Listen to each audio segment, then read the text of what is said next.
Ein kleiner Zwischenstopp in der Liga gegen Preußen Münster, mein alter Verein. 3 Jahre lang, glaube ich, gespielt. Und es geht noch gegen den Abstieg für Preußen Münster. Spieltag 32. Natürlich habe ich ein bisschen durchgetauscht. Ich möchte im Rückspiel gegen Real die beste Truppe wieder spielen lassen. Also unter anderem Paxton Aronson, glaube ich, Listisch, Duro vorne. Dann Mitchell, hier unser Jugendmann, Linksverteidiger, hat auch selten gespielt. Fernandes, unser Rechtsverteidiger. Aber die spielen halt auch mit Fofana anstatt mit Nacho Ferri. Und Fofana, ihr wisst ja, der hat eine Freigabesumme von über 200 Millionen gehabt. Dass ich das nicht gemerkt habe, ey, dass ich den nicht geholt habe im Sommer. Aber gut, die Freigabesumme hätte auch ich nicht bezahlen können. Jetzt die Frage. Wie spielt Münster? Was machen sie? Jongwa ist noch da. Rogoff und die alten Konsorten. Ihr kennt sie alle noch. Perkovic, auch einer der Jugendmänner, die ich geholt habe. Ich möchte natürlich auch noch die 100 Tore schießen. Wir haben jetzt 93. Wir haben noch 3 Spiele Zeit. 7 Tore sollten wir bei meinem Spektakelspiel hier auch irgendwie hinkriegen. Deswegen, mal gucken. Ich will natürlich auch gewinnen. So viele Siege wie es geht. Und möglichst hier keine Wettbewerbsverzerrung. Auch wenn es Preußen Münster ist. Da kann ich leider keine Rücksicht nehmen. Adingra mit der ersten Chance. Adingra! Geht schon mal gut los. Wird wahrscheinlich, das hört sich blöd an, ein bisschen schwieriger als gegen Real defensiv, weil ich mir vorstellen könnte, dass Münster doch defensiv ein bisschen mehr schaut, dass sie nicht gleich von Anfang an hier unter die Räder kommen. Wie in der Hinrunde, da haben sie 5-1 verloren gegen uns, 6-1 war auch sehr, sehr dominant. Wanner, Fofana, Achtung, Jongwa ist frei, Dimitriou kommt nicht ran, Jongwa und Santos fürs Erste, jetzt müssen wir es unten schnell machen, jetzt ist Wagner hinten, der fehlt und Adingra ist schneller als Wagner, aber doch nicht so weit, Junge. Und dann gibt es den Wischer unten, aber keine Karte, oder? Nee, nur einen normalen Freistoß. Schade, hätte ich den Ball gewonnen, dann wäre in der Mitte ganz schön viel Platz gewesen für Duro. Und ihr seht, da reicht auch ein bisschen Pressing und dann wissen sie nicht wohin. Beziehungsweise dann spielen sie Fehlpässe. Fofana im 1 gegen 1. Duro lässt sich fallen. Oh, kein guter erster Kontakt, aber trotzdem dann die Chance. Und nicht wieder ohne Brille. Das muss ich mir auch mal erklären, warum, wenn es regnet, ich meine Brille nicht auf habe. Junge, mach die doch einfach sauber. Bist du blöd? Ecke kommt, Adingra. Oh, warum geht Kopmann das denn weg? Jetzt Fofana, bin ich mal gespannt. Wenn der durchbricht. Ja, bricht er aber nicht. T-Club auch. Jetzt Fofana, Achtung, jetzt Fofana. Ja, der ist weg, aber Lienhardt ist auch da und hat den. Ja, schön, gut aufgepasst. Ich sag ja, den würde ich mir holen. Der würde bestimmt, wenn Münster absteigt, der würde für ein bisschen weniger Geld zu haben sein. Würde ich jetzt einfach mal spontan vermuten. Ich weiß es nicht. Es könnte sein. Aber Münster könnte den nicht halten, auf gar keinen Fall. Ich glaube nicht, dass er mit in die 2. Liga gehen würde.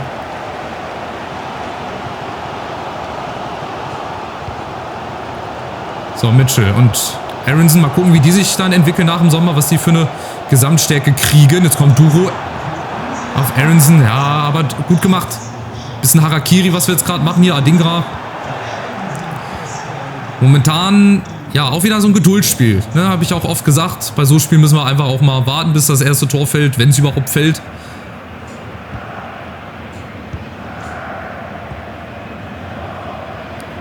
Aber ansonsten, wie gesagt, mit der Saison, wer da nicht zufrieden ist, dem ist halt auch nicht mehr zu helfen. Duro.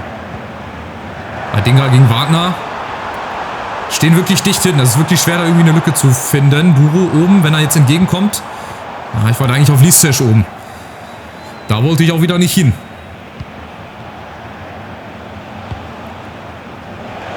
Hekler, Paul Wanner ist auch eine gefühlte Option. Irgendwie jeder zweite, dritte Spieler ist so eine Option für uns.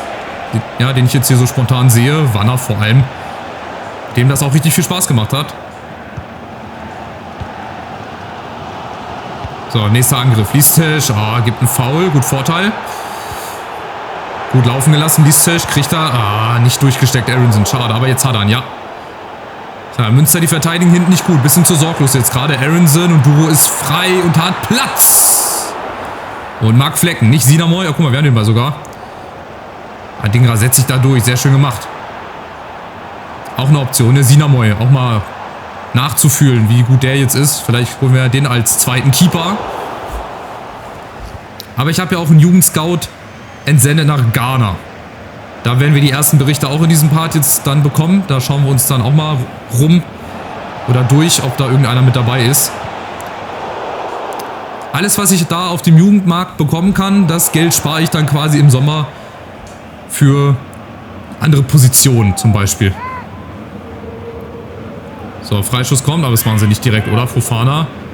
Henok T-Club, doch, schießt direkt, aber Junge, du kannst doch nicht aus 30 Metern und dann noch so, das funktioniert nicht.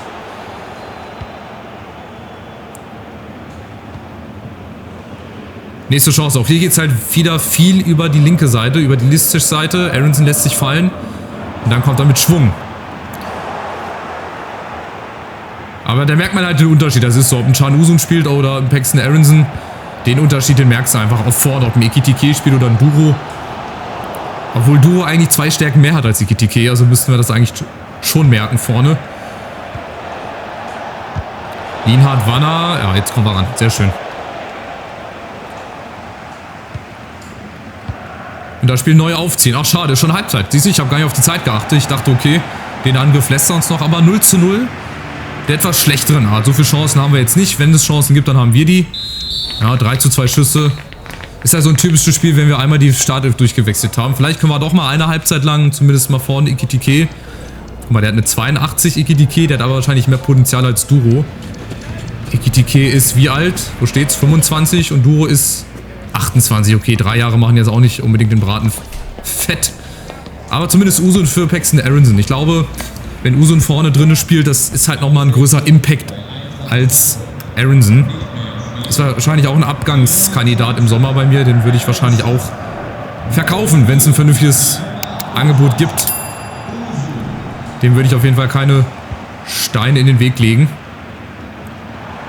Schauen wir mal. Erste Chance. Ja, gut nochmal nach unten gespielt, weil vorne Uzun wäre im Abseits gewesen. Listesch außenrum auf Mitchell. So, jetzt fehlt mal unser Linksverteidiger. T-Club versucht das.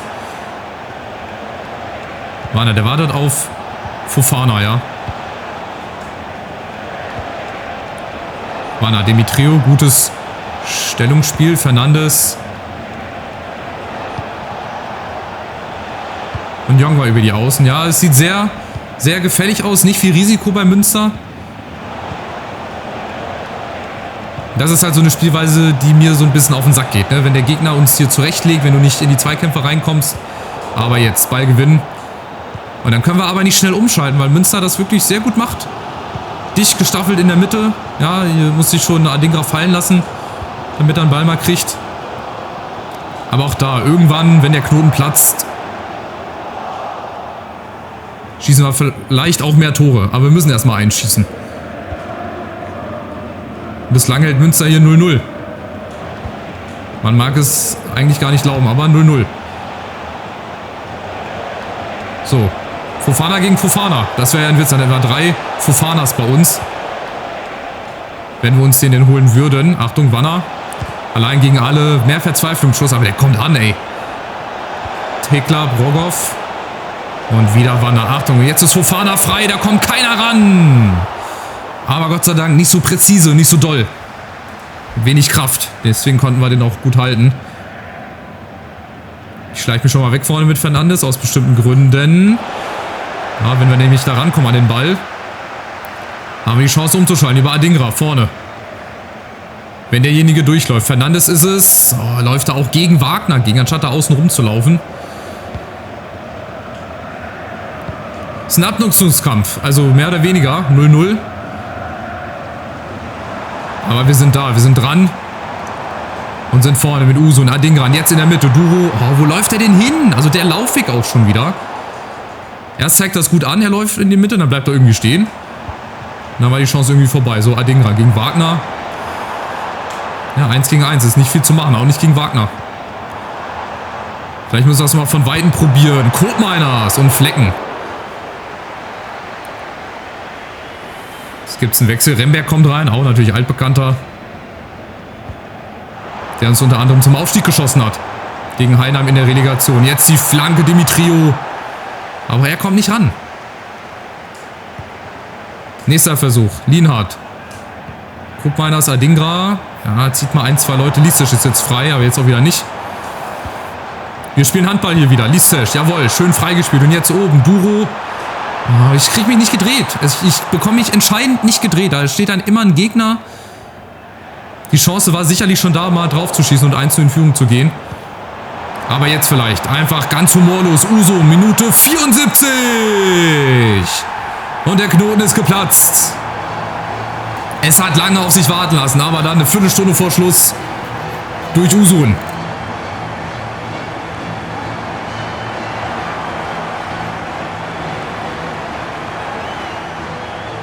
Ja, da guckt Marc Flecken auch blöd aus der Wäsche. Er kann auch nicht jeden Ball halten und irgendwann muss es einfach passieren. Irgendwann musste es passieren, irgendwann bricht halt diese Verteidigungsmauer, diese Wand. Und Usun auch schon mit 22 Toren. Also wie gesagt, entweder wird Usun oder Ekitike der Topscorer in der Saison. Gucken wir natürlich auch alles nach dem 34. Spieltag an. Gucken auch wieder in die anderen Ligen, so wie ihr es gewohnt seid. Aber jetzt müssen wir das Spiel erst nochmal hier über die Ziellinie kriegen. Lienhardt hat wahrscheinlich auch zu wenig gespielt. Aber gut, ich hatte halt Robin Koch, Demetrio. Dann war halt Brentwaite eigentlich der erste Innenverteidiger, der dann immer reingekommen ist. Auch da muss ich gucken, ob ich den nicht irgendwie verkaufe oder was ich mit dem mache. Gibt also ganz, ganz viele personelle Fragezeichen, die dann alle in der Sommerpause hoffentlich geklärt werden. So, Münster haut sich den Ball jetzt, um Gottes Willen, beinahe selber rein. Aber auch das klappt nicht. Seht ihr, auch wenn wir vorne drauf gehen, das Spiel findet immer wieder einen Weg, uns den Ball doch noch ja, abzuknüpfen, sag ich mal. Oder so, dass die KI den Ball behält. Auch alles gut zu beobachten hier. Und Wanner kommt. Von dem war auch Gott sei Dank nicht so viel zu sehen. Jetzt kommt Aarons und Mitchell passt auf. Auch ein sehr solides Spiel. Kriegt wahrscheinlich oder hoffentlich auch ein Upgrade im Sommer. Und dann geht's weiter über Duro. Lässt sich halt auch oft mal nach hinten fahren als Zehner. Reißt dann Lücken. Ah, Fernandes nicht so gut gespielt. Duro bleibt mal auf dem Flügel. Nimmt Adingra mit, der hat jetzt Platz. Ein Doppelpass. Ah, das war zu optimistisch. Schade. Was macht der denn da? Nimmt den auf die Hörner. Das war dann zu optimistisch und zu wenig Platz leider, um da irgendwie sich durchzukombinieren. Aber vielleicht jetzt. Duro. Lisztesch, ne, Usun in der Mitte. Usun gegen alle, Fofana. Dann spielen wir es jetzt auch aus. Wenn wir jetzt vorne nicht mehr durchkommen, dann spielen wir es auch aus und gut zu Ende. Adingra nochmal. Adingra, letzter Schuss.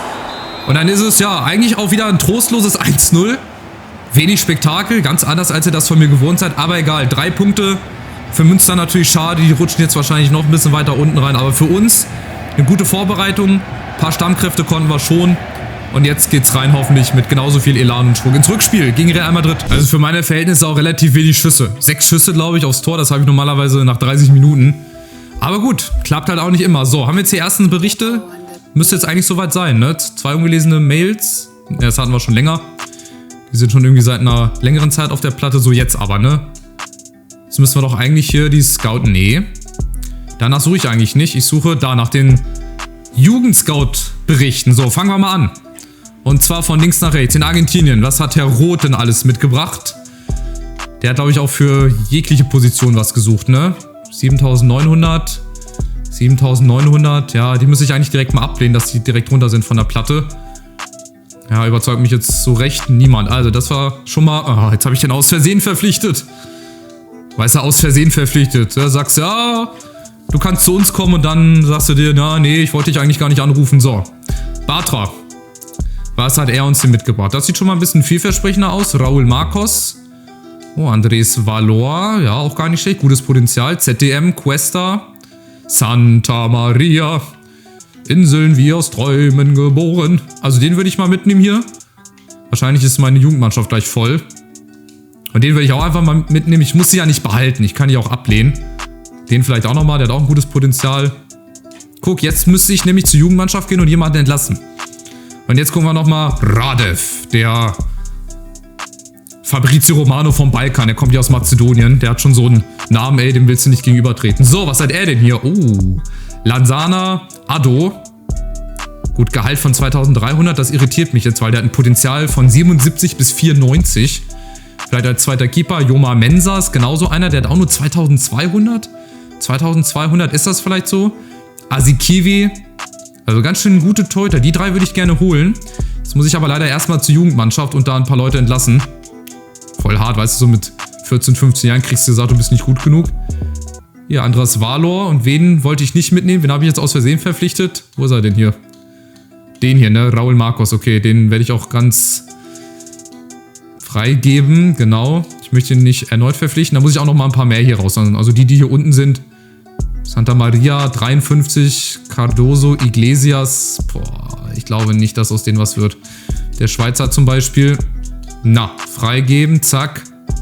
Und den auch hier. Komm, dann haben wir 3 Plätze wieder frei. Phil Peters, ich müsste die halt, wenn die 16 sind, müsste ich die halt alle mal hochziehen und verleihen. Oder halt auch verkaufen. Jetzt aber. Jetzt kann ich ihn hier verpflichten. Dann wollte ich ihn hier verpflichten und mal einfach schauen.